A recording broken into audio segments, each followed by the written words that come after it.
as possible. I'd like to welcome members of the press. I don't believe we have any, we do have someone in the public gallery, so welcome to you. I shall introduce now briefly our officers. So on my right, we have Ms. Sarah Wilkinson, who is our Planning Development Manager. To the right of her, Mr. Russell Chick, also Planning and Development Manager. Mr. Neil Troughton is the Highways Representative for Island Roads. On my left, Mr. Ben Gard, our Legal Advisor. Ms. Jodie Gibson, sitting next to him, also a Legal Advisor. And Ms. Mary Bartlett is our committee clerk. Few housekeeping matters then. There are no planned fire drills during this meeting, so if you hear the fire alarm sound, please treat it as a real emergency and evacuate the building via the nearest safe escape route. That escape route is via the signposted set of stairs to your left as you gallery. Exit via the door at the back of the building, walk across the inner car park, around the building to the evacuation point, which is pavement opposite the police station. Lifts can't be used in the event of emergency. Please don't re-enter the building until you're advised it's safe to do so by a member of council staff. If I could just ask everyone to check quickly, mobile phones are switched off or mute. Colleagues will remember to use the microphones. And if I could ask that no food is consumed unless it's for a medical need. Members, council colleagues will be aware you cannot leave the chamber during the presentation or the debate, or if you do leave, you'll be unable to vote. Members of the public here simply to observe the process, but very much thank you for your attendance. I'll run through the lighting system. So when you're asked to speak, oh, we don't know, of course not, we don't have public speaking. I'm getting ahead of myself. So let's move then straight to the agenda. We've had apologies from Councillors Critchison, Oliver, Andre and Spink. Councillor Churchman is substituting for Councillor Oliver, so thank you, Councillor Churchman. We move then to the minutes from last committee. Are there any addendums errata? If not, could I have a proposer and seconder? Thank you, Councillor Brodie proposed, seconded by Councillor Quirk. All in favour of accepting those? Thank you very much. And against? And abstentions? Thank you, Councillor Jeffries. Carried. Let me just sign those.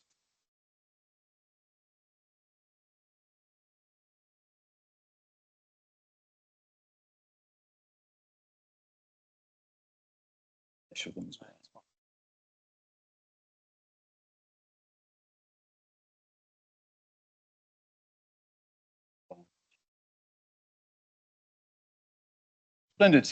Right, declarations of interest. Any declarations? Great. Public question time. I don't believe we received any written questions, so if there are any from the gallery, then please do so. No. Okay, excellent. Members' questions. We've had one question from Councillor Lilly, which I shall read out. Unless you wish to, Councillor Lilly, what's your preference? Do you wish to read your question or for me to? Okay, you want me to read it? Yep, splendid. Okay. So the Isle of Wight Council lost a judicial review case on a planning application permission at the Court of Appeal in April 2025. And it has been normal practice for reports about judicial review cases to be presented to the Planning Committee on lessons learned. I believe and know that the Strategic Director of Community Services prepared a report titled, quotes, Learning from the West Acre Park Judicial Review Process, end quotes. And this report was scheduled to be presented to the Planning Committee on the 19th of August 2025, i.e. today. This report is not on the agenda.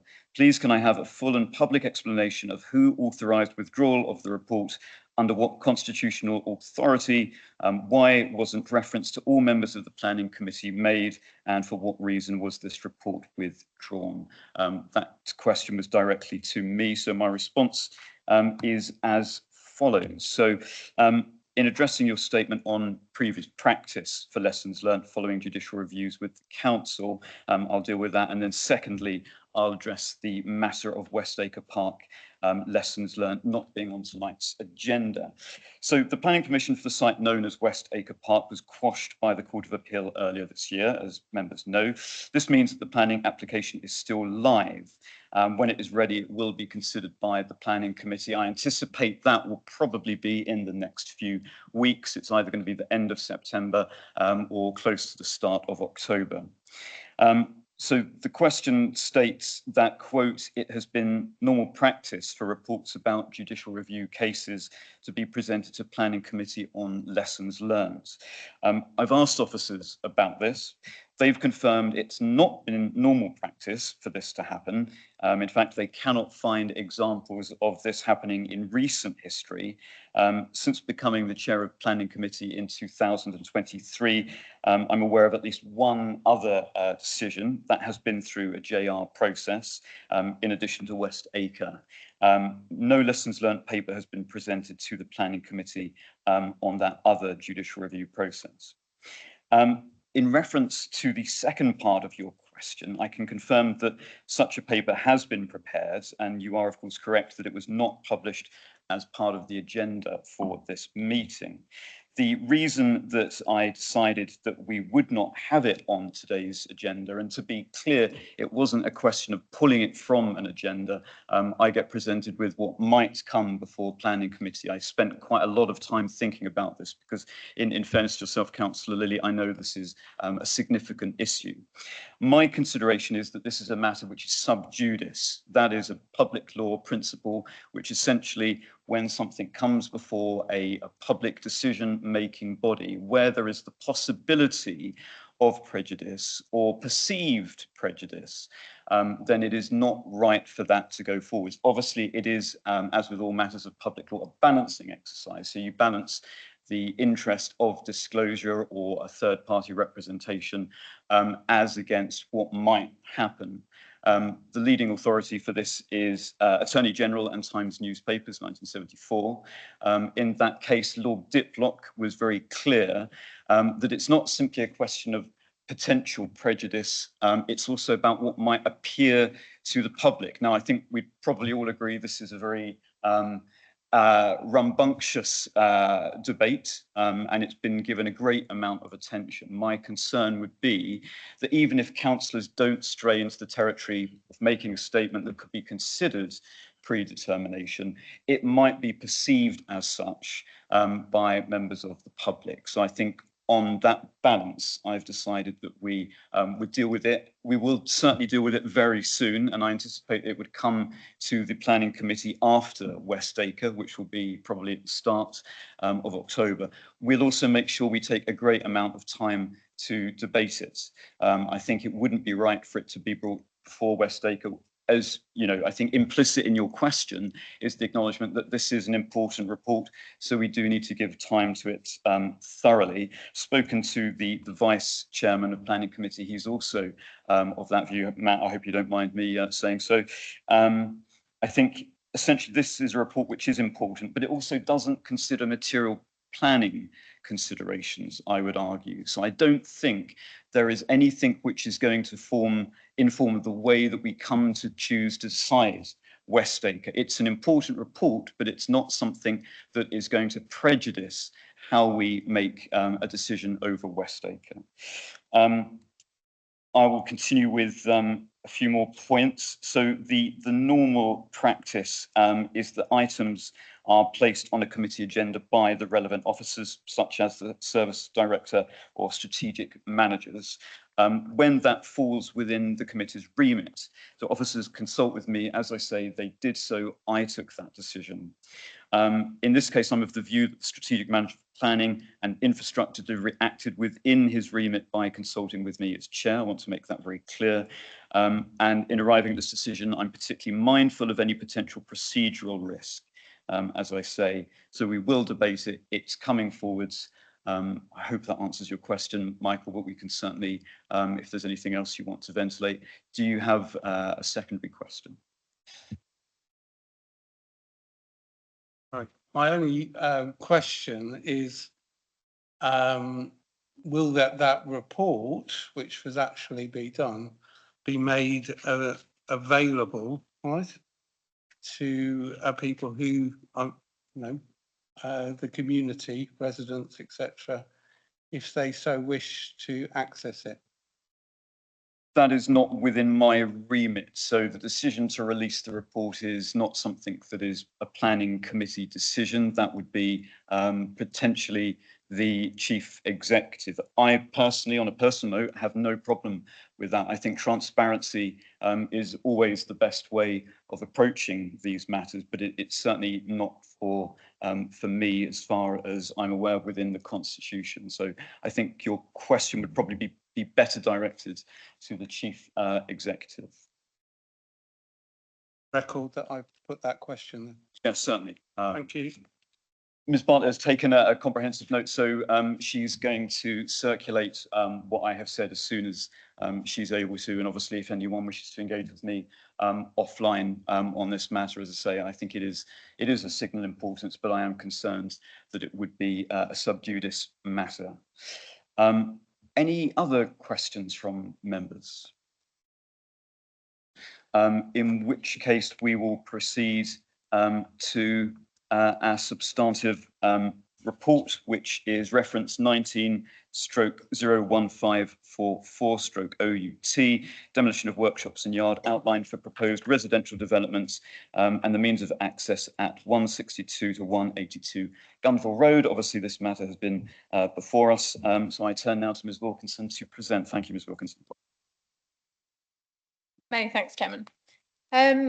As the Chairman has just outlined, this matter has been in front of the Planning Committee twice before, as outlined in the update paper. Although it has been in front of the committee before, there are new members attending this evening, so I will run through a very brief presentation of the application, and you have the full report within your report pack, as well as the update provided in relation to the changes in circumstance that results in the application coming back before you. The application site is an area of 3.34 hectares on the eastern side of Gunville Road, as shown within the red line boundary on this plan. I did just want to stop here one moment and highlight the proximity of the site to the stream to the north. For those members who were on site with us, there was a discussion about that stream in relation to the hedgerow at the edge of the site. It was intimated on site that the stream actually ran along this boundary at the point of the cursor. That was incorrect. So I just wanted to clarify that the stream actually runs to the north of that at this point here. I've got a further image that clarifies that, but I wanted to put that, clarify that immediately. Sorry, just moving back one, the application site incorporates 0.19 hectares of what we call previously developed land, which councillors saw on site, which is the area of kind of yard in this part of the site, and the rest of it is non-previously developed. I've incorporated a couple of Google Earth images from different positions. I thought this one was useful. Sorry. The site being this square area depicted by the cursor, which is enclosed by the dense treed and hedgerow boundary we saw while on site. The wiggly line here is not only the stream, which I've identified in the previous image, but that is also a public right of way, which we will have another image of later, but I will refer to it later. So I wanted to highlight it within this Google image. This is a public right of way that runs all the way along here and comes down the side of the school here. And then this being the site. You can see quite clearly the PDL in the corner of that site with the cars parked on it that we saw on the site. And a slightly more zoomed in image of the site and that area of hard surfacing. I ran through a handful of photographs. We were there on Friday, but this is an image of the existing previously developed land on site and the selection of cars that we saw. And then the views across the site to the treed and hedgerow boundaries around them. And then the rear boundaries of properties that front Gunville Road. The application seeks outline consent for residential development. The only matter to be considered as part of the application is access. That access would be served off a new point off Gunville Road between properties 156 and 162. For locational purposes, the cursor at this point is 162, and that is the shop that councillors would have seen on the site visit here. Although it is pure outline with only access to be considered, the transport assessment done in relation to that access has been done in respect of 117 units. So for a reserve matters application, we certainly would not expect any more than 117 to come in. That would be a maximum that the site has been examined on the basis of. A parameters plan, as in front of you now, has been submitted with the application that shows development zones in the yellow and then public open space at the northern boundary, as well as a landscape buffer around the edge of the site. Some cross sections have also been submitted to demonstrate some parameter plans. This shows in relation to the impact on neighbouring properties that currently front Gunville Road. There's over 30, their gardens are over 35 metres long. So the distance between the back-to-back distances is considered to be well inside the generally accepted 21 metres. This shows the impact of potentially a 2-storey, a 2.5-storey and even a 3-storey property within that site. Although scale is not to be considered at this time. The access, as previously discussed, would sit in between the two residential properties, the two properties 162 and 156 Gunville Road, and we saw that area on site, as well as the access being installed at this point, which would just be a standard priority junction. The proposal seeks to replace the existing pinch point in the road with a zebra crossing. There would also be an additional zebra crossing installed in line with the previous committee resolution, which has been pulled forward into this recommendation to add another zebra crossing at the point of home bargains. This is the existing pinch point that would be removed looking up and down Gunville Road. And this is a plan that I thought might help councillors in relation to the points of the proposed and existing zebra crossings.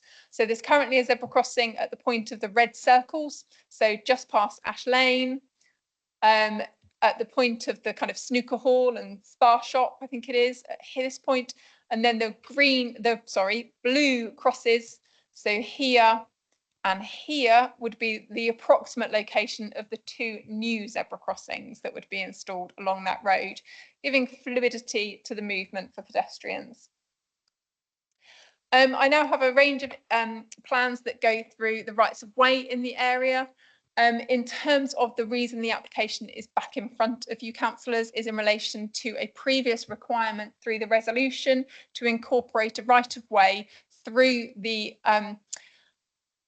playing field of what is now Carisbrooke College. That land was council owned. It is now no longer council owned. So it would involve requiring a third party to be party with a legal agreement, and we have not been able to achieve that. So the application seeks to remove that footpath. We have this N57, which runs to the north of the site, which I highlighted within the previous Google Earth images, and then a selection of other rights of way that run along and around this area. This is the route that the previous application was going to facilitate. So in essence, going from A to B, A being the very corner of the application site, and then through to the existing right of way. I'm going to double check. I think it's N56, but councillors will note that I've corrected that in the update paper. So that is N54. The report references N56, so my apologies. That should be N54 that would connect to. I thought it useful to provide an image extracted from the LC WIP, so the local cycling and walking strategy, which incorporates which incorporates the area as shown in green on this plan. So that is the proposed cycle route as part of the LC WIP. Obviously, the application site is positioned in here.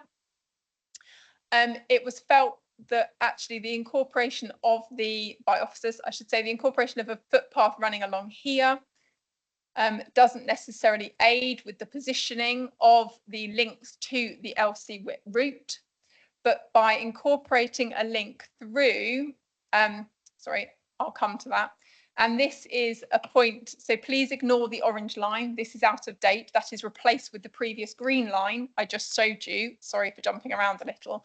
The yellow route being the proposed West White cycle track route, and that joining this area. So looking at those two linking up in order to provide that route.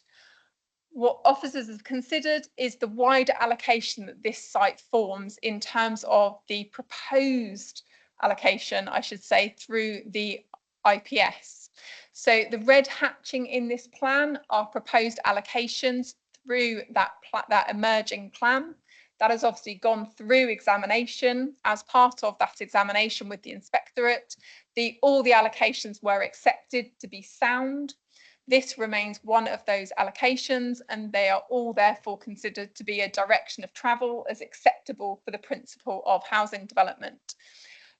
The site access can be seen here, and that can locate you in terms of the element of that allocation, which is this site. So the allocation is the upper section of this site from that little leg upwards. The remainder of the allocation is an area of third-party land in the middle, and then council land at the bottom of that site. As part of that allocation, as outlined within the update paper, there is a proposal to seek a route going through this site to join to Taylor Road. So officers have, in place of providing the footpath around the playing field, have suggested an additional condition that requires any layout to incorporate a link to the south, so that when the remainder of this allocation comes forward, a link can be provided directly onto Taylor Road, which is considered to be a more direct route onto the LC Whip route, as well as the safe route to schools to Carisbrooke College. And that is the change that we are seeking within the resolution and the application in front of you. Thank you, Chairman. Thank you very much, Ms Wilkinson. So we move then to the question part of today's application. Are there any questions from colleagues? Councillor Price, followed by Councillor Brodie. Councillor Price. Thank you, Chairman. Is there a picture that could show the route that was proposed in the regional approval, which was, because it goes back to 2019, doesn't it? And I think there should be some relevance given to the two developments that have already been built out, without the one that we know that's also had some controversy at the back of Broadwood Lane. There's the two sites that have been built out. There's one just over Gunville Bridge, and there's one at the end of Ash Lane, which has obviously added more pedestrian traffic and so on. And at the time, I think it's worth noting, at the time that we considered this, there was a lot more talk about what was going on the Carisbrooke school site, which hasn't happened with regards to the sovereign housing project. And also, I don't think that the new school had been finished being built by then either. So we were looking, it looks quite different, is what I'm saying, to what it did nearly 6 years ago. Yeah, thank you. Ms Wilkinson, can you speak to those few points? I think, my apologies, Matt, if I don't quite get this right, Councillor Price, sorry. So in terms of the allocation, the sites that you're talking about, if I'm correct in this, and it's a shame my colleague has left his chair at the moment, but the addition to Avonton Manor View, which I think is one of the developments you're talking about. Sorry, okay. So I'm going to say this so that my colleague can hear and correct me if I'm wrong, but the extension to Avonton Manor View is in this area. Then the extension to Ash Lane is in this area.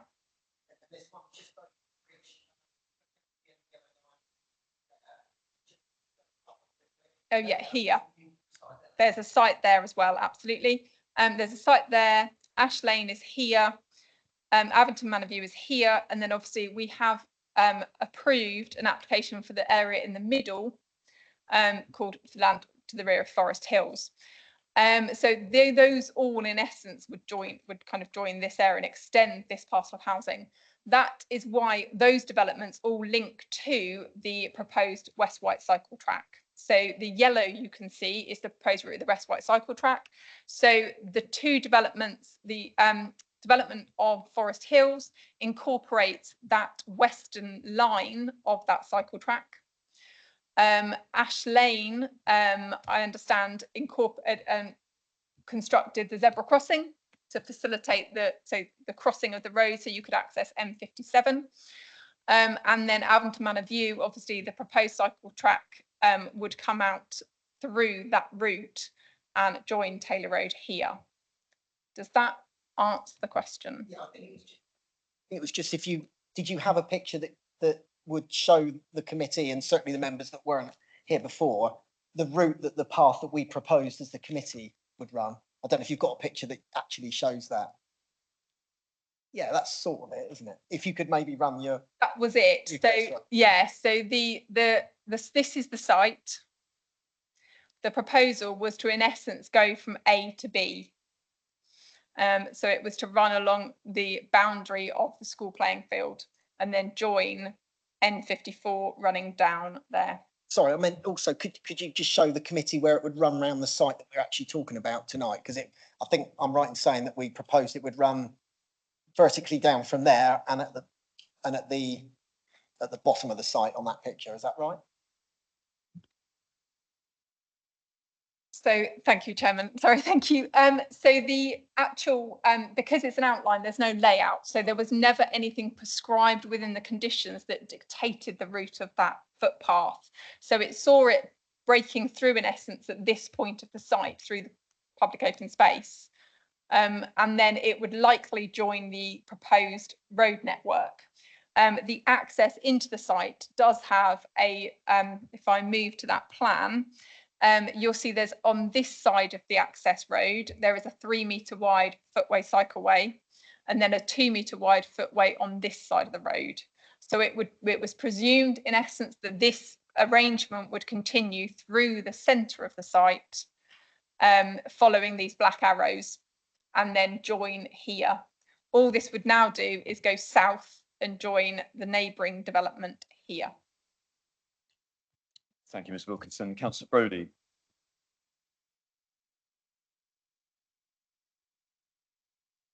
Anyone have a nose? You want mine? Boozing?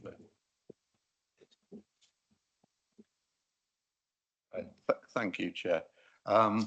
Firstly, I should declare I'm a member of Cycle White, and just I think it's great that we talk about cycling a lot of the time at these meetings, and that this was an important element of this application way back in 2019.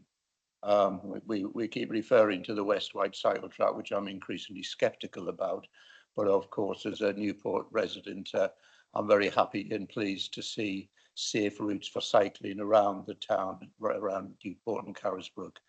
And that's what we had initially in terms of the condition that was proposed. Now, I'm not going to comment on what's alternatively proposed now. My question is this reference to the transfer, I presume it was a transfer of land to the college from the council, which seems to have been made without any reference to a planning condition referring to that site.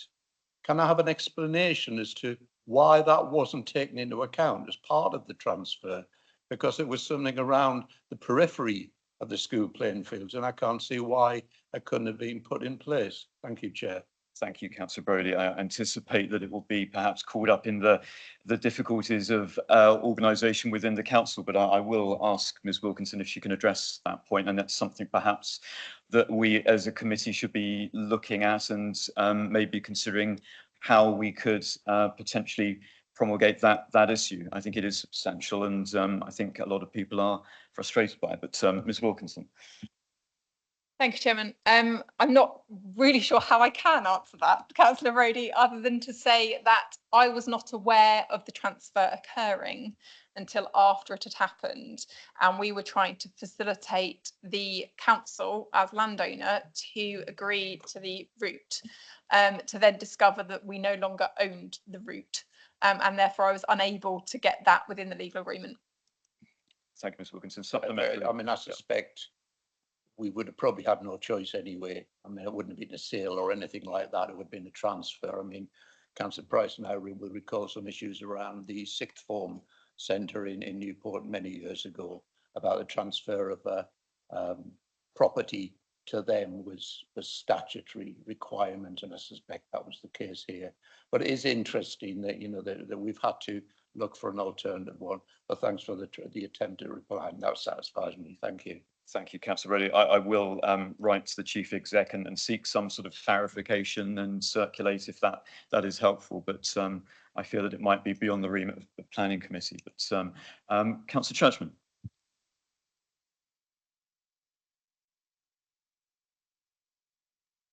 Yes, we talk about 11.8 hectares and 115 or 117 houses. How does that equate with the surrounding area? In other words, what's the density, please? Ms Wilkinson. Thank you, Chairman. I know this is in the report, and so I'm just going to quickly double check, so I didn't highlight it, but off the top of my head, I'm pretty sure it's 34 dwellings to the hectare, but I know it's incorporated, so bear with me a moment and I will try and confirm that is the correct figure, which from a planning perspective is relatively low density, I would suggest. But bear with me one moment, Councillor Churchman, and I will try and confirm. Whilst Ms Wilkinson is looking at the report, are there any other questions? Councillor Price. Perhaps it's unfair to spring it on. Yeah, thank you.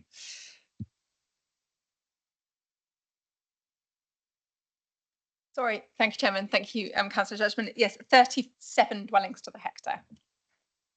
Supplementary, Councillor Churchman.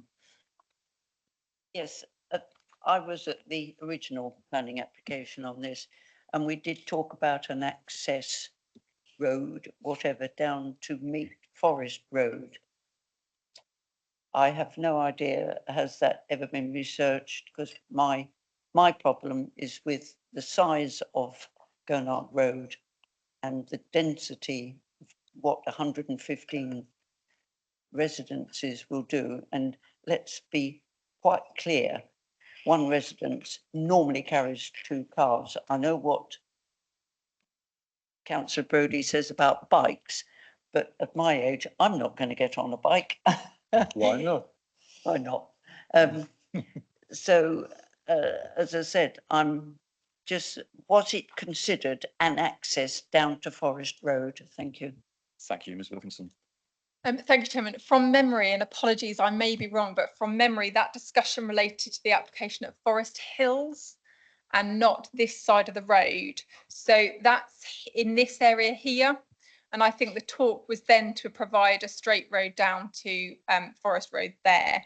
On this side, on the other side of the road, I suppose it's a little bit more complicated, not least because you've got to cross the stream that we discussed to the north of the site.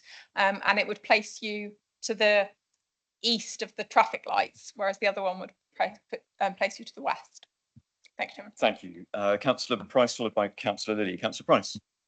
I'm sorry to come back. Yeah, I know I'm being a bit of a pain here, but we're not here to revisit too much on the whole application because we did approve it. We're looking to remove one item from this, aren't we? But I think it's something that we all at the time considered to be, fairly achievable. It was something that could be built within the development quite easily. The outlay would be the third-party land and putting the route through the third-party land.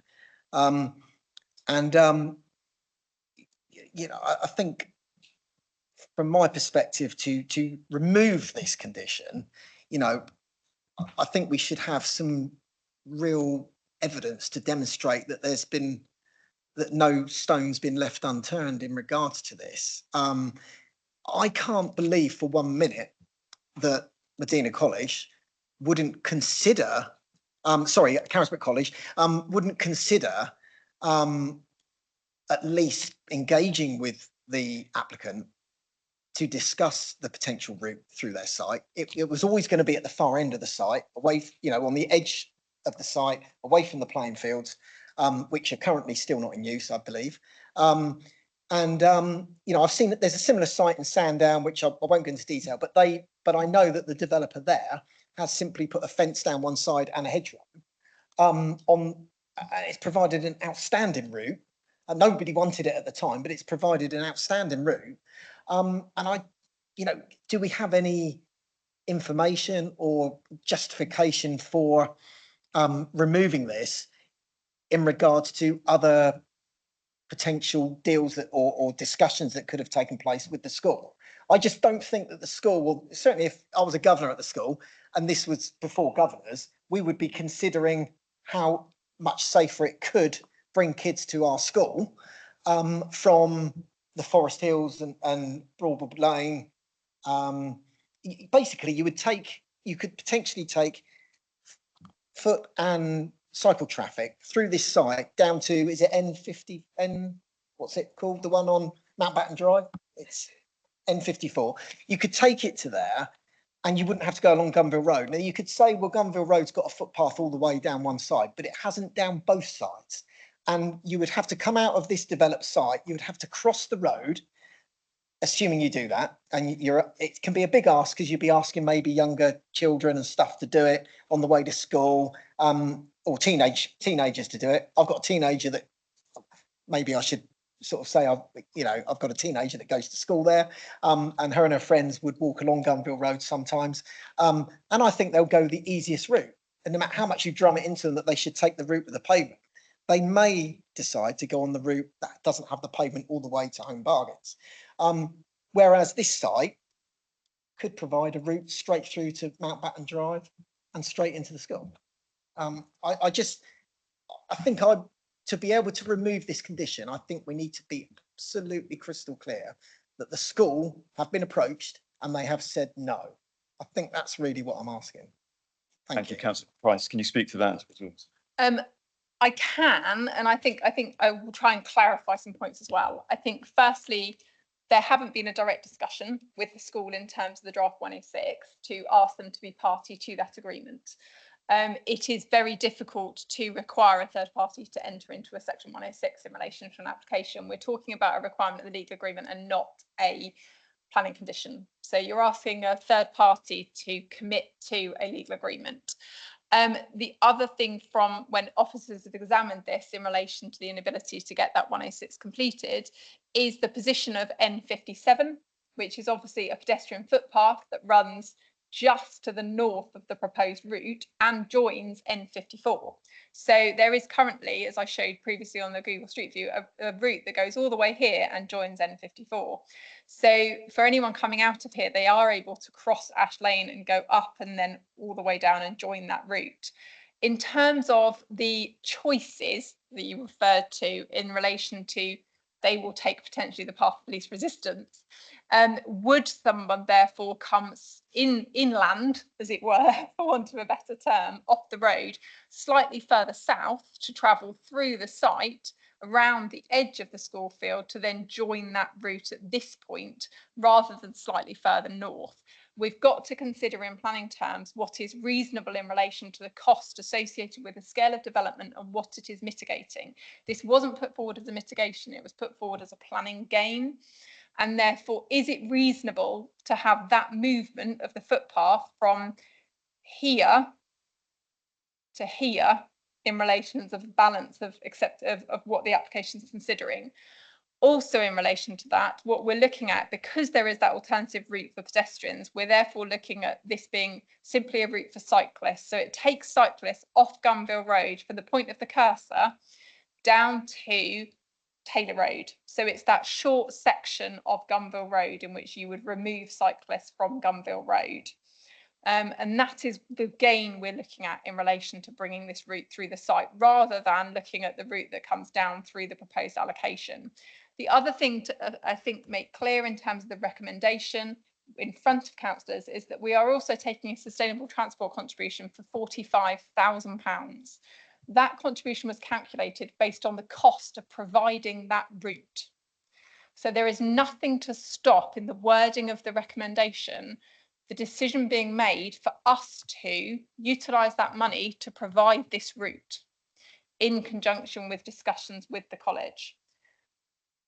That money would be spent, what it says, towards improvements to sustainable, oh no, that was updated, my apologies. That's the old recommendation.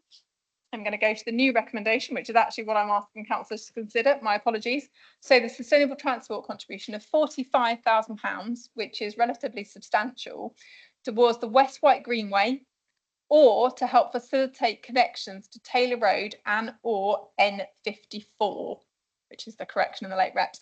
So that 45,000 could be put towards provision of the route around the school playing field in discussions between rights of way and the school. Or we could use it towards the West White cycle track, which we've taken contributions towards that route from Ash Lane, Alvington Manor View and Forest Hills. Sorry, thank you, Jim. Thank you, Ms Wilkinson. I notice a cheeky smile on Councillor Price's face, which suggests he has a supplementary. Councillor Price. Thank you. I'm really grateful for you letting me explore this, but for a start, I wouldn't let my children walk down N57, I'm afraid, most of the time, because it's not a route that's pleasant for young children to walk along. So that must be straight out there. And you know, when you own a couple of younger children, you wouldn't let them walk down there, I'm afraid, not unless you were with them. So with regards to the 45,000, are you able to tell us if that 45,000 was used on trying to provide this route, how would that impact the West White Greenway and the funding for that? Because I know it's got lots of funding from different places. Because I don't think anyone here would want to jeopardise one thing by pushing another. I think that would be really important. But equally, it could be used to put this route in. Possibly. Did you hear that? Sorry, I know I was talking while you were talking. Sorry. Yeah. Did you want me to repeat any of that? Or there you go. Okay. Thank you. Councillor Price is great. Ms Wilkinson.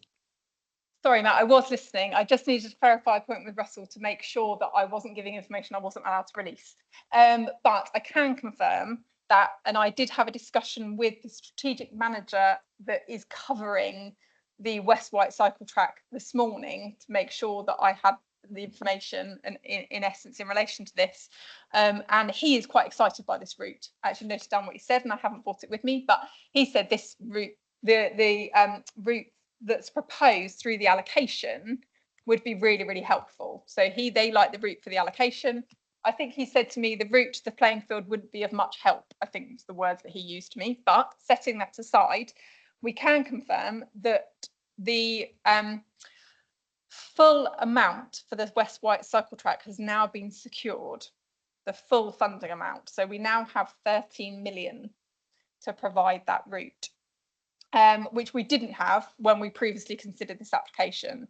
We have till March 2029 to do that.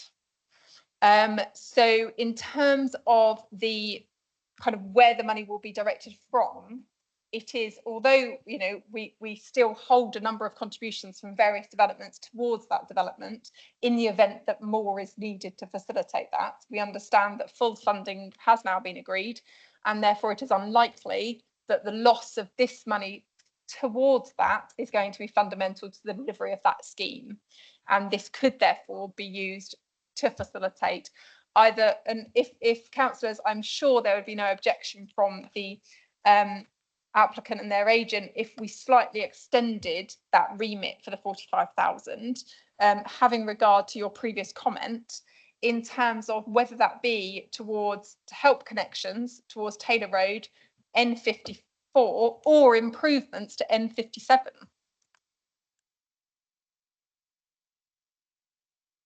And or. Sure. The other question I wanted to raise as well, maybe to the legal team, is obviously, as Ms Wilkinson said, the question of reasonableness in when we're determining this application is uppermost. But in the event that we were to approve, presumably the pre-existing approval also stands such that there would be the ability for example, the community council to put pressure on the applicant and on the school to pursue things as we had originally stated. So I'll ask the legal team that question once I've had a moment to digest.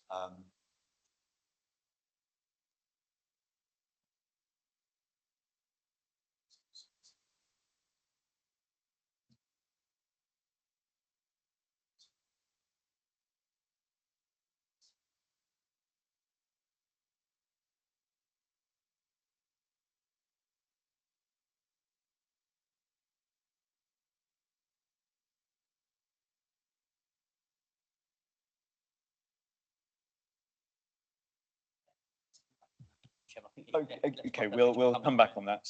In which case, Councillor Lilly, your question, please. That's a very simple one. If I remember rightly, because I remember when it first came, I was on the committee at that time. It was outlined, permission was, I believe, approved on the basis that the full application, when all the plans were, would come back to this committee. Is that still the case? Hi, Ms Wilkinson. Thanks, Chairman. There's no, I can't see a reason why that couldn't be put forward as a requirement. However, the Constitution obviously gives provision for the local councillor to call an application in if they see that it's necessary. So that would automatically allow, once the reserve matters has been submitted, either the chairman, his right, the strategic manager's right, or the local member's right to call that in with the consultation of the chairman. So I would suggest that would be the most appropriate constitutional way to secure the consideration of the reserve matters. Thank you. Supplementary. No. Okay. Any additional questions from colleagues? Councillor Brodie. Just to get absolutely clear in my head, what's the alternative again? Ms Wilkinson. What's the alternative? To the loss of the condition.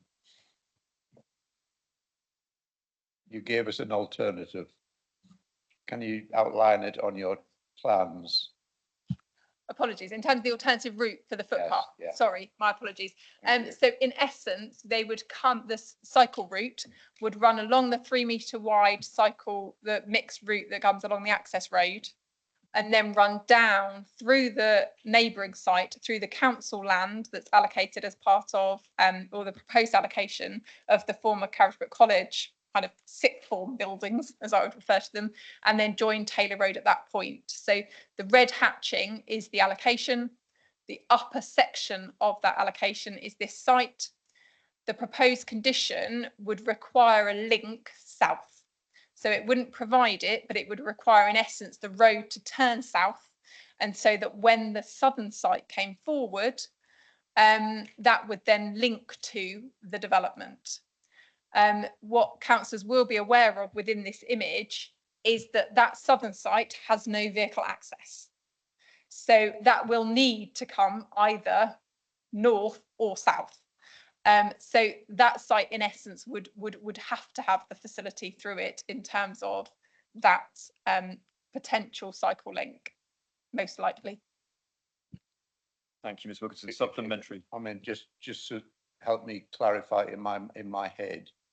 So essentially, somebody coming from the agreed development in Forest Hills to the west of Gunville, somebody coming out of there is a Broadwood Lane, would then be able to cross directly into this site and then access Taylor Road rather than having to go onto Gunville Road by the side of Home Bargains and Gunville West, etc. Yeah. Sorry, to the Chairman, thank you. That would be the intention once the allocation came forward, and it is stipulated within the proposed allocation that that route is provided. Okay. Right. Thank you, Councillor Brodie. Additional questions? If not, we'll move to the debate. Councillor Price. So on, just carrying on from what Councillor Brodie said, because that was actually going to be my question. Could you demonstrate that route? But none of those sites at the moment have any proposals whatsoever. That even though they're within the, within, let's say, our current planning strategy, there's no actual movement that you're aware of on those sites at the moment. So it could be that we put a route in that never comes forward, or it could come forward next year. Can we make it come forward sooner? I suppose that's the question, isn't it? Could it not go around the edge of it somehow? And Ms Wilkinson. Thank you, Chairman. I think probably I'm going to answer that question in a two-phased approach, two-pronged approach. Firstly, a third of this site is council owned. A third of this proposed allocation, I should say, not this site, sorry. A third of the proposed allocation is council owned. So a third of this route is within our gift to come forward. the other answer will be that no, only this application has come forward with regards to this proposed allocation, yet at the moment it is a proposed allocation in an emerging plan. So I don't think it would be wrong of me to assume that landowners may be waiting for the plan to be agreed and therefore the principle of their site to be established before they come forward to seek an application to build on that land. So it is likely that could be stopping the subsequent sites to come forward. But yes, you are correct. It may come forward in 6 months, it may not come forward at all, but the allocation would require it to be provided should that land come forward. Supplementary. Last time, I promise. But on the basis of what we're having to consider today, and the whole reason we're sat here today is that at the time of us approving this, which I accept it is planning gain, but we could change that so it's not planning gain and it's the section 106. The contribution towards sustainable transport could be used for that route, couldn't we? That is an option today, I think, isn't it? Yeah. But that third that runs through currently owned council land, obviously, you know what I'm going to say, the route that we were talking about at the last time this was considered and we approved it was council owned, and then it's ended up being sold off or you know, maybe through educational land or whatever, however it's been done without the planning department's knowledge. You know, could property services do this same thing to you now on this one? Thank you, Councillor Price. Ms Wilkinson. Thank you. The assurance I can give you in relation to that is if the third comes forward as part of the proposed allocation, the allocation stipulates this route shall be provided. I think I've quoted it in the report. Bear with me and I'll find the section. And so that does, in essence, stipulate that the proposed allocation incorporates the need for this. So it says the proposed allocation requires the development for the whole to provide a multi-user links through to the wider area. Therefore, officers feel that there is greater protection for the route through the proposed allocation within the emerging plan. It's not a current allocation, proposed allocation within the emerging plan, more so than through the school playing field. Thank you, Ms Wilkinson. I have Councillor Fuller, then Councillor Brodie, and I'll come back to Councillor Price. Councillor Fuller. The fairly obvious question. Why weren't we talking to property services earlier? You know, this is something that, you know, as a council, we should be working both with property services, education, and the planning department. All should be getting their heads together to decide how is this integrated transport scheme going to work. This seems to be a bit of a failure from that approach, and I think that, you know, yes, there are lessons to be learned, but I think that there was a real opportunity here to be able to seize that. The real concern that I have, and again, I know what Matt was saying, but I'm with Matt on this one. What guarantees? There are no guarantees or any assurance that connectivity will ever be in place, and it's like we're waiting for the Isle of Wight Council to develop on that land in some time in the future, but there is no assurance that that's going to happen. We seem to be, we've had 4 or 5 years to actually bring this forward and to ensure that connectivity was there. And I am concerned that we've wasted that opportunity to do that. Thank you. And I just wanted to ask, really, I've heard Matt keep on asking questions, but at the end of the day, we just want that reassurance as a planning committee that this important connectivity is there. You know, we're not just talking about people in Gunville, but we're talking about people from the whole of the Gunville estate being able to connect to our county town. And it's a lot broader than just trying to get kids to and from school. Thank you, Councillor Fuller. I think it's an important point you raised, and it's certainly something that needs to be explored. In terms of obviously what we're considering today, it perhaps lies outside of that in terms of the determination. However, I think it's something we should be looking at. I will speak with the strategic manager as well, particularly in relation to the disposal of council assets when there is a live substantive determination that we've reached. But I'll bring in Mr. Gard. Mr. Gard. Thank you, Chairman. Point of clarification for the committee, if I can, and just to provide some support to my property services colleagues as well, which is this, and it's a point that Councillor Brody alluded to. It would not have been their choice to dispose of this land. When the school made a decision to explore options to become an academy, at that point, once the Secretary of State makes an order that the academy shall become live and she'll take over the running of the school, the council then has to transfer the land. It's not really a transfer. In law, the land becomes owned by the academy. And looking at a quick Google search, I'm afraid that's all I've got. It says that happened. The Academy Trust took over in 2024. So it wasn't until before that point, it would have been owned by the council, and the council could have done things with it. At the point that the Academy Trust took over, it then becomes subject to a statutory transfer, and at that point, the land is transferred to the academy. So it wouldn't have been through choice, but because the school had made a decision to become an academy, it proposed to the Secretary of State, and as a result of as a consequence of that order, the council has no choice. Then the land is transferred to the academy. Thank you, Mr. Guard. Supplementary, Councillor Fuller. Actually, Mr. Guard has made me feel a lot more positive, really, that we are talking to one another and the potential was there. Otherwise, if the media's sort of picking up on this, then it's something that we could have got a right hammering for. But I think with that clarification, Ben, that has been really, really helpful, because it was something I hadn't really thought. But again, I'd still like to see that cycleway put in place before we start work on that middle section. Thank you, Chairman. Yeah, and I've just had it rushed to me now. I can confirm that the title was transferred on the 11th of July 2024. So it was just after the academy then took over, which was July the 1st, 2024. Thank you, Chairman. Thank you, Mr. Guard. Councillor Brody. I've got another question, but I just want to follow up on that, of course, because does this have implications on the council-owned land, in inverted commas, that's been referred to as one of the hatching areas? Because isn't that part of the school estate? Ms. Wilkinson, advice.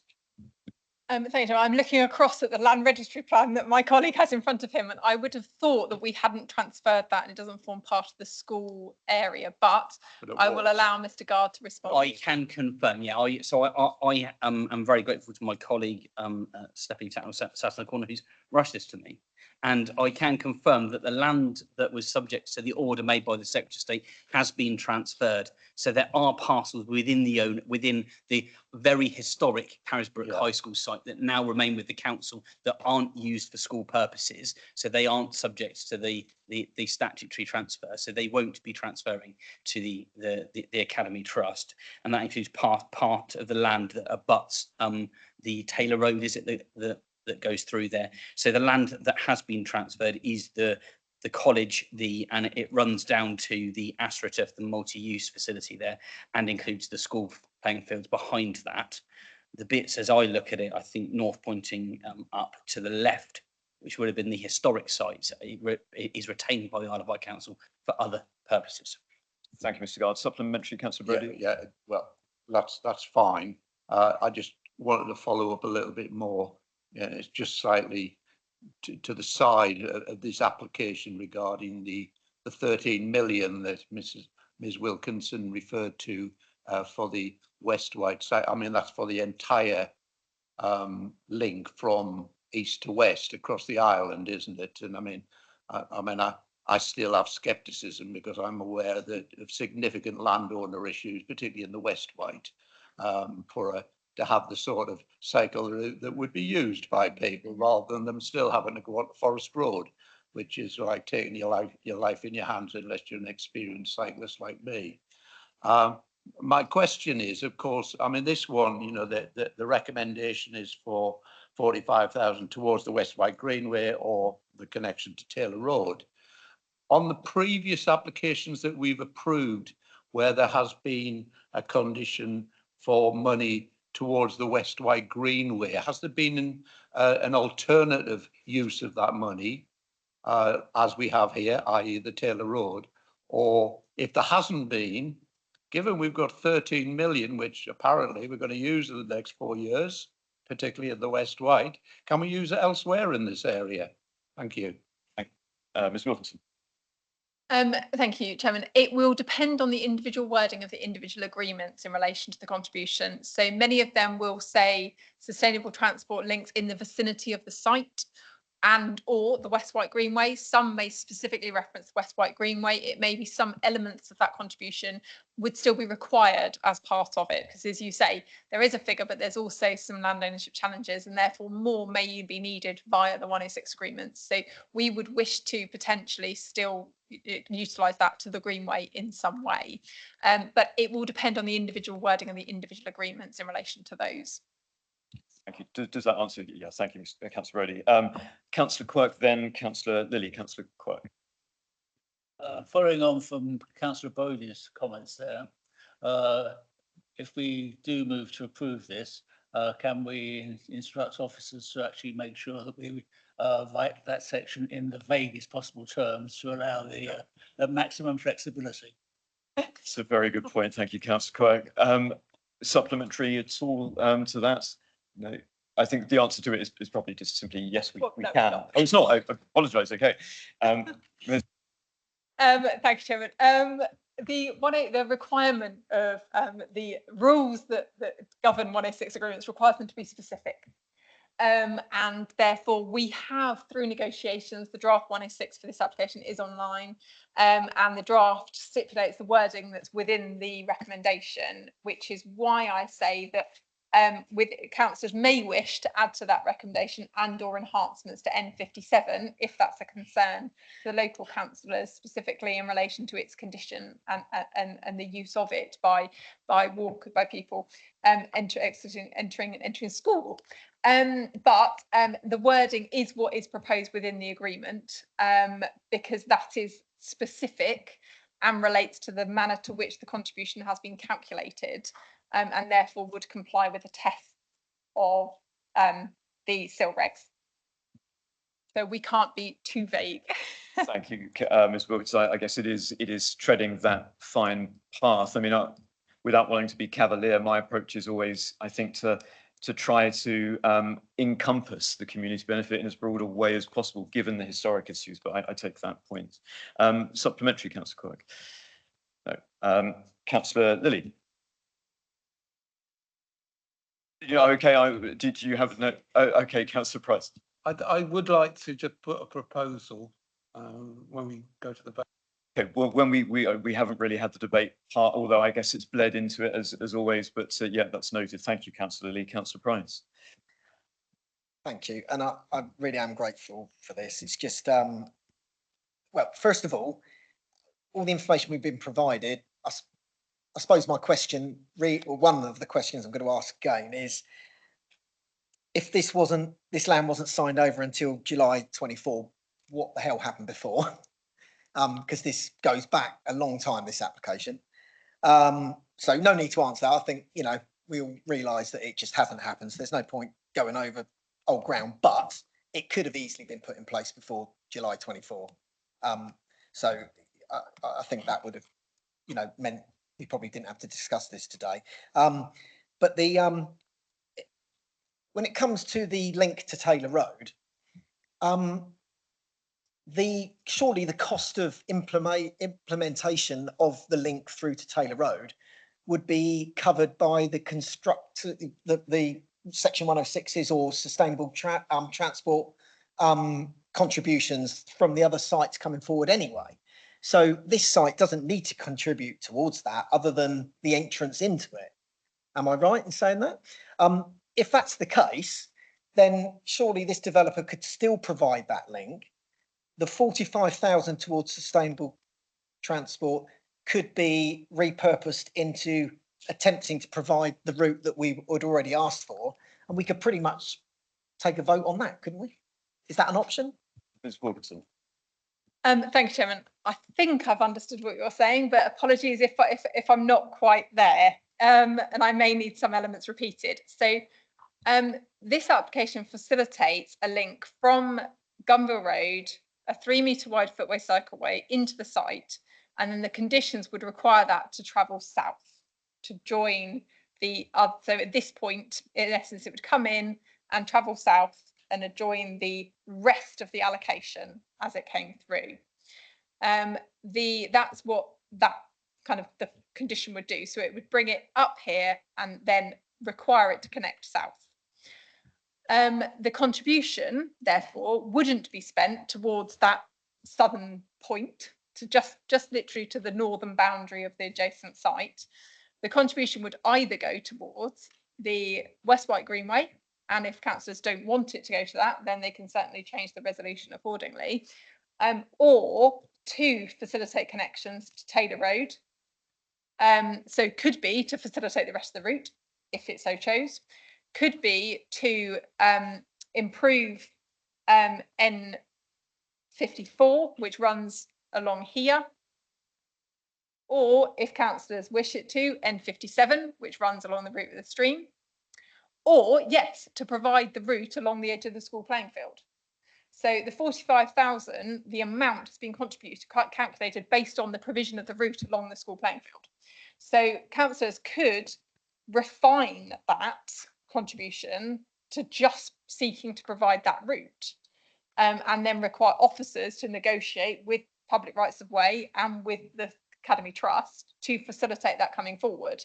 What the resolution does is add a bit more flexibility. So if those negotiations can't happen, or the school say, the Academy's Trust say no, or it's not possible for whatever reason, that money can be repurposed to still provide enhancements to those links within the vicinity. Does that answer the question? Yeah, I think it does. I mean, it's easier for me to understand because I've been here for both of the previous debates, so I appreciate some of the other members that might need you to sort of really explain it in sort of picture form, because it is quite complicated. But I think I would agree with that, as long as the cycle route through the newly developed site would also allow for cyclists and walkers to come through, which it probably naturally would anyway, to meet with the potential footpath at the end of the, but none of the 45,000 to be spent on site. It would all be spent off site on providing the extra link from this developed site to N54. Yeah. I understand the question now. Sorry, Councillor Petts. Yes, absolutely. So in essence, what you're saying is that you want the layout for the development site to facilitate a link to this corner as well as to this corner, so that should the link be able to be provided through the proposed school playing field, the site will allow you to get to there still, which absolutely the developer and its agent are in the public gallery. They are hearing the debate.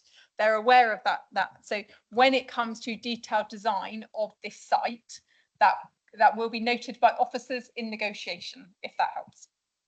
Thank you. Does that answer your question? Councillor Price, do you have anything I think it does. You know, I don't want to be trying to make this site impossible to develop, because it's, you know, it's clearly a site that can be developed. It can provide housing and it can do it relatively quickly. It's just not getting the best out of it that we can without putting too much pressure on the developer. That's what we're here for, isn't it? Thank you. Thank you, Councillor Price. Additional questions? If not, we'll move into the substantive debate, although I think we've in some ways already catalysed that. Let's move then to the debate. Is there anyone? Councillor Brodie. Yeah, I mean, I'll not make a proposal yet. I'll let Councillor Lilly do that first. But certainly, I think we need to firstly remember that we've already approved this application, and this is only really about the condition that we initially put in, not being possible to achieve for reasons outside of planners' control. But my main point is that we still need this building, this site for homes. Yeah, I know there's a feeling that, you know, that we don't need any more homes on the island. We do, and this is the only way in which affordable homes can be provided, and it would provide, if there were 117, 41 affordable homes, of which 33 would be rented, and that's all good news to me if and when it's achieved. We also need homes to purchase as well. So in that sense, it's an ideal site, and as we can all see, looking at some of those pictures we've had presented to us, you know, it's people complain about housing in other areas of the Isle of Wight. Gunville gets it harder than anybody, to be frank. You know, when you look at the number of sites that are identified in the emerging island planning strategy, etc., and ones that have already been approved, it's a phenomenal amount of housing that's going to be in that part of Newport and Carisbrooke. I will certainly, you know, I'm always looking not only for the delivery of affordable homes, but I'm also always looking for making the world a better place for people who don't drive cars. It's interesting. I'm on the economy committee that meets on Thursday, and it's interesting. Island Roads' performance again for roads against those for footways and cycleways. Fantastic for roads, rubbish for footways and cycleways. There's a surprise, isn't it? You know, so I'm always going to be looking for something that improves the life for people who walk and for people who cycle. And let's remember, nearly half of the households in this country don't have a car. You know, I know where they do have a car, they have a lot, but nearly half don't. And I know in the ward I represent, Pan and Barton and East Newport, you know, there's a significant percentage of people who don't have a motor car. And that they tend to be older people. They don't all cycle, sadly, but some of them do. So, I mean, I'll hear what Councillor Lilly's going to propose, because I won't steal his thunder, but I'm certainly inclined to support this application because it provides housing, and we need to provide housing, and we can't be seeking to knock things back. I don't want us to be on what is the priority for me, housing. I don't want us to be constantly revisiting things that we previously approved, and that we only should really be considering this on one fact. We haven't achieved the condition that was originally there, but the alternative, in many ways, having looked at it, is probably better. It probably is better, Matt. And I say that, as you know, as somebody who rides a bike on a regular basis around this area. So I will certainly support the application. Thank you, Chair. Thank you, Councillor Brodie. Councillor Churchman. I think my just one point would be, we talk about 115, 117 houses. Will that stay at that level? Because we're all aware in the past, the developers get on site and they start adding bits and they get nodded through a planning committee. If we pass this, whether we say 115 or 117, will that figure actually stay? Thank you. Thank you, Councillor Churchman. Councillor, I know you've been working on potentially a proposal. Do you want to present that, or if not, we can come back to you? At the moment, my proposal would be to approve the application as per the recommendation. What my colleague, Councillor Price, is trying to particularly word something around this 45,000 to 45,000. So basically everything, but perhaps a change to the wording of the sustainable transport condition of 45 to be able to be more flexible, right? With the two, as described by Councillor Price. I've asked him to try and find some relevant wording.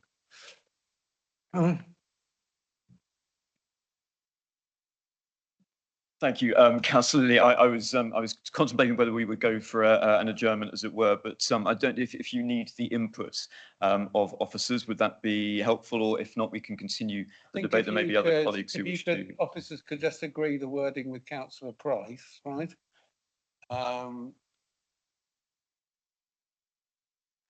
Should we let us take perhaps then 10 minutes? It's now 15:15 essentially, so 25 past, and we'll come back and hear your proposal. Thank you.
Thank you. If I call us all back to order, Councillor Lilly, I believe you have a suggestion, proposal. Well, I have a proposal as the recommendation, but Mrs Wilkinson is going to just put the wording to change the third paragraph, which is sustainable transport. Thank you, Councillor Lilly. Ms Wilkinson. Thank you, Chairman. Thank you, Councillor Lilly. As I understand it, there are two potential changes you're looking for to the resolution. One is to change the third paragraph. So rather than referring to sustainable transport contribution of 45,000 towards the West White Greenway or to help facilitate connections to Taylor Road and or N54, you would wish that to be sustainable transport contribution of 45,000 towards, in priority order, the provision of connections to N54, and then enhancements to either N57, which is the route that runs to the north, N52, which that links into, N54, and then the West White Greenway in that priority. And then an amendment to the proposed additional condition, which requires a multi-user path of 3 metres wide to be provided to the southern boundary. You wish that to be the southern and the eastern boundary. Is that correct? Is that correct? No. Councillor Price. Just to clarify, is to provide connectivity to the potential development that may bring the Taylor Road connection forward, and to still allow some throughout the development to provide the connectivity if the N54 connection came forward.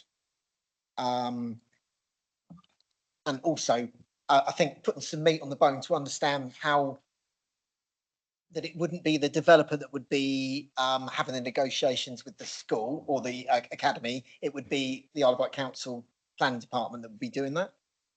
Thank you.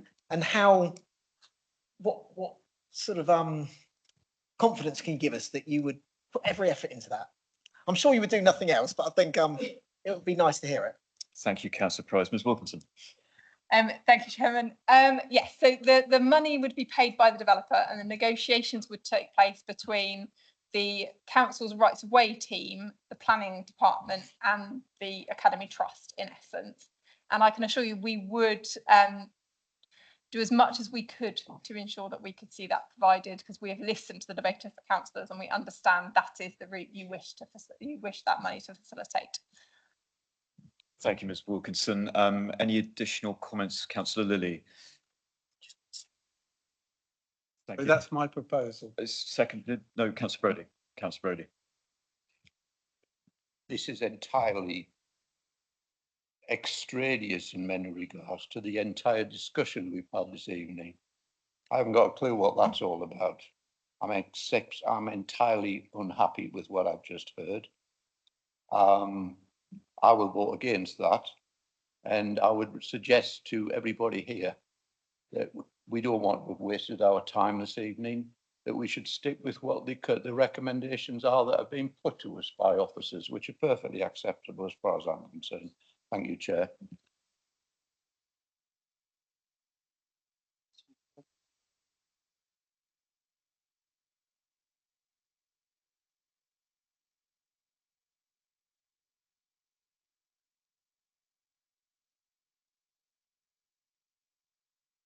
There's a seconder to Councillor Lilly's proposal.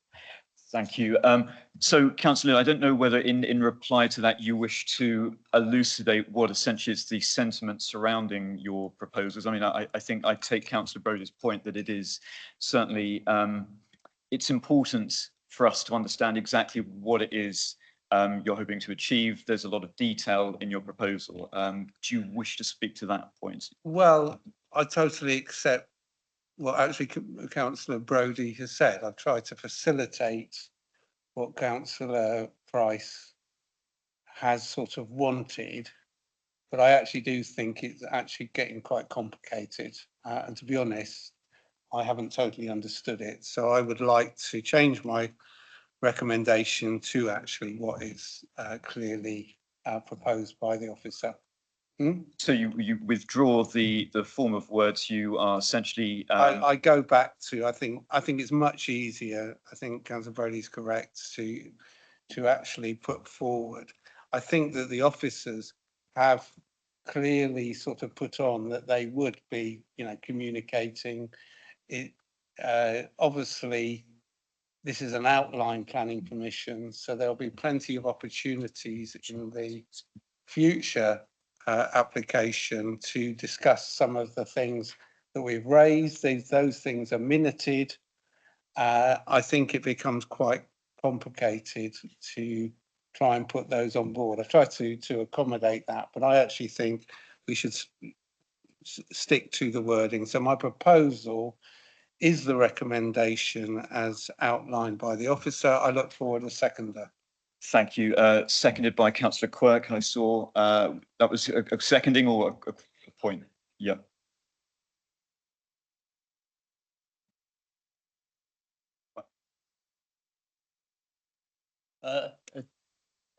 In addition, just to say that we encourage the strategic manager for planning and the chair of this committee to refer this back to this committee for the outstanding matters. Thank you. Councillor Lilly, would you accept that suggestion by Councillor Quirk? I'm happy to accept that. Thank you. Before we move forwards, I do note that Councillor Price had his hand up a little bit earlier. Councillor Price. Look, I don't think it's very complicated. I mean, I accept that Councillor Lilly has withdrawn his proposal. My proposal would simply be, and I'm happy to propose this, is in line with what Mr. Wilkinson has suggested, is that basically it's exactly the same, except the 45,000 that is at the moment a contribution to sustainable transport is used for the potential of providing this additional route. And that is on the basis that the other route towards Taylor Road may never come forward. Otherwise, we've achieved nothing. And we've gained nothing for residents that are going to potentially have 117 houses built. I won't be voting for it if we haven't got that in it. So if we're going to, what the difference that has made is that the developer then won't have a Section 106 agreement to provide that route. That's basically the difference, isn't it? So we're removing the Section 106 agreement and repatriating the 45,000 contribution towards sustainable transport in the first instance towards providing a link from the site to N54, which can be explained on the pictures quite easily if anyone's confused.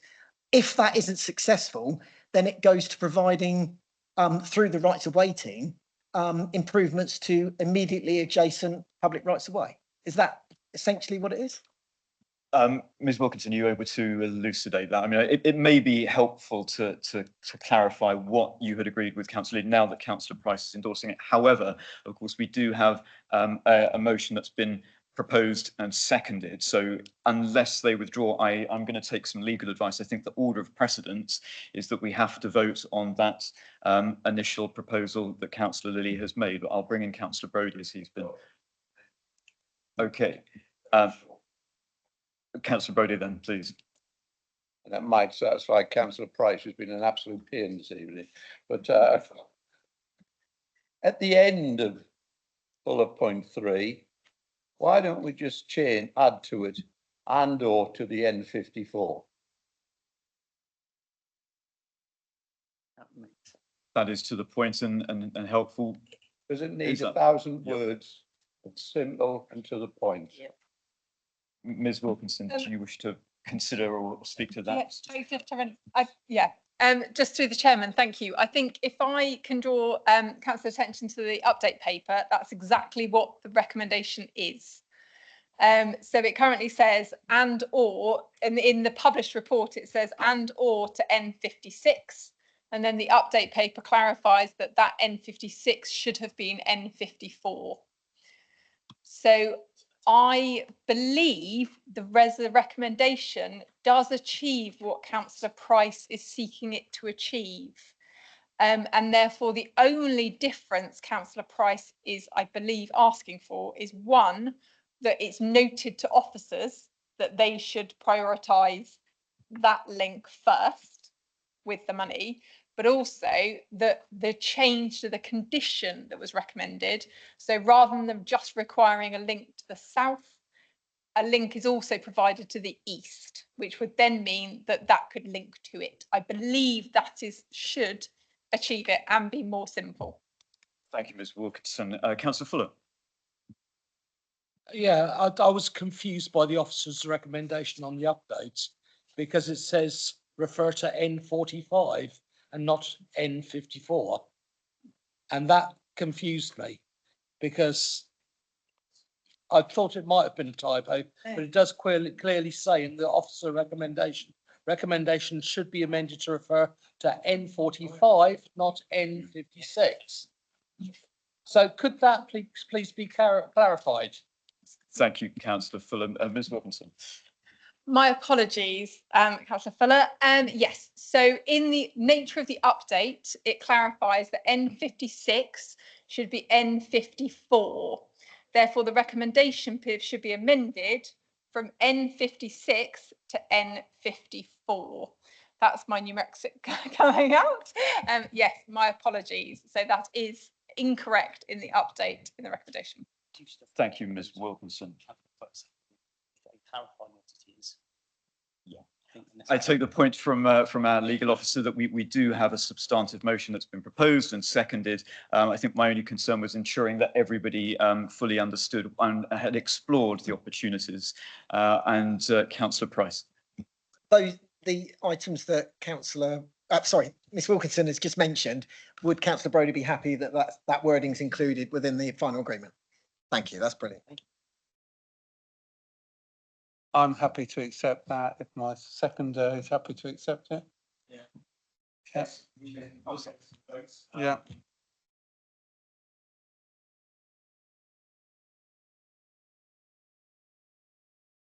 Essentially, to approve this application. So all those in favour of approval.